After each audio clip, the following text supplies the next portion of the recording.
మిత్రులారా, రాజకీయ పార్టీలను, రాజకీయ కార్యకర్తల్ని బెదిరించో, అదిరించో, అక్రమ కేసులు పెట్టో, ఈడీ, ఇన్కమ్ ట్యాక్స్, సిబిఐ కేసులతో ఈనాడు లొంగ తీసుకునే ప్రయత్నం కేంద్ర ప్రభుత్వం చేసింది. కానీ మనస్ఫూర్తిగా గుండెల నిండా మిమ్మల్ని అభినందిస్తున్నా. నరేంద్ర మోడీ నిరంకుశ పాలనకు, మీ నీట్ పరీక్షలు, సిబిఎస్ఈ పరీక్షల్లో వైఫల్యం చెందిన కేంద్ర ప్రభుత్వాన్ని మీ గుండె ధైర్యంతో లాఠీలకు, తూటాలకు, బాష్పవాయు గోళాలకు ఎదురొడ్డి నిలబడి నరేంద్ర మోడీని ఓడించి ధర్మేంద్ర ప్రధాన్ను రాజీనామా చేయించారు.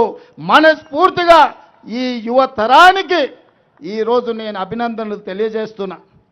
ఈ సునామీ ఇంతటితో ఆగొద్దు. ఈరోజు ఇక్కడ ఏదైతే మీరు గలం వినిపించిండ్రో, మీ మాట చట్ట సభల్లో వినిపించాలి, ఇది ప్రపంచానికి చేరాలి అనేదే